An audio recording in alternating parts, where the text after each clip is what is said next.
These are 3 of my favorite drift drills if you're trying to increase your velocity to throw harder with your pitching mechanics. This first drill I call the ATP drill. I've seen it called a bunch of different things, and I am not the one that created this. So shout out to a lot of people that have done this drill in the past. I've heard it called the wall drill. I've heard it called the fence drill. I've heard it called a whole bunch of different things, but the concept is to avoid your partner. Since I don't have a partner, this is becoming my partner. You can use a wall, a pad, a fence, a net, it doesn't matter, or a partner. What I like to do is, what guys tend to have is somebody there or something there, so they're gonna avoid this thing. So when I set up, I'm going to have my hands straight down. A softer target will be more forgiving, or a softer partner right here will be more forgiving. When I pitch, you can see there's kind of not an imaginary one, but a real straight line like this. My favorite one to use would be either something like this, where I can clear if I am a guy that goes heavy with my leg kick back or anything like that, or there's softball nets that actually have a hole in them. You can actually move like that, but where your hand is, when you're comfortably just straight on like this, should be grazing or touching right here. When you pitch, if you drift when you lift, you should not hit this. If you're not drifting enough and getting enough movement, when you lift, you'll find yourself running into this. So when I pitch, I'm gonna try and avoid this, and also try not to cut my toe there.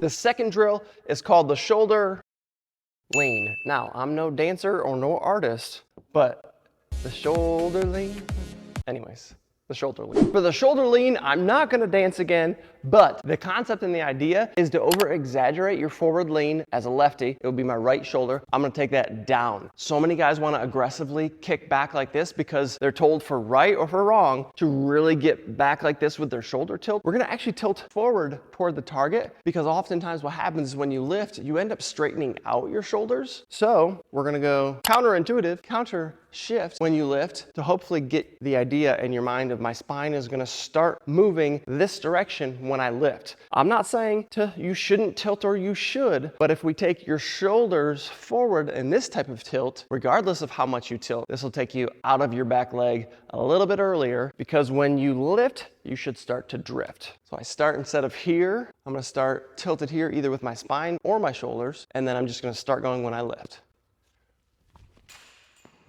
This last one I really like because it incorporates time. So it's the stopwatch drill. You're gonna use a stopwatch to improve your drift. If you don't have a partner for this, first ask someone, but what you can do is also record it, put a timer on your phone, and figure it out with trying to time it up and the frames per second and everything like that. But the stopwatch timer drill is great if you first have a stopwatch, second, understand what I'm gonna tell you here about the amount of time from leg lift to the ball touching the ground, the catcher, and then lastly, you can perform it. So if you don't have someone or something, take care of that first. But what you're wanting to do is have them start the timer at leg lift. So as soon as that foot comes off the ground, they start the timer. As soon as the ball hits the catcher's mitt, you stop the timer. You're gonna wanna do this multiple times to find kind of an average, because the timing might be off a little bit. But if you're a left-handed pitcher like me, the time from lift to touch should be about 1.5 to 1.7 seconds if you have a decent move. You can get away with 1.7 because you're a lefty. As a righty, it's gonna be less, but 1.5 to 1.7, I would urge you to be more around the 1.5 in case a guy gets a really good first step and is just aggressively trying to steal on you. You'll have a better chance, and your catcher will have a better chance of throwing that guy out. For a righty, you wanna be 1.3 to 1.5 seconds from start to when this hits the catcher's mitt and when you stop. Another thing you can look at is being somewhere around 0.9 to 1.05. I believe Tom Haase is where I first heard that from, and that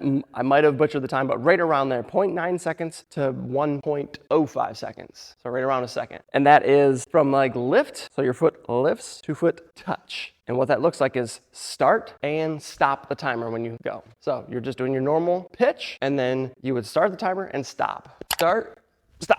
And if you're doing the 1.3, 1.5, 1.7, that's gonna be start during the lift and then stop when it hits the catcher's mitt. If you want a lot more healthy pitching mechanics drills to throw harder and stay injury-free, make sure you are subscribing so that you get in your feed all these other videos.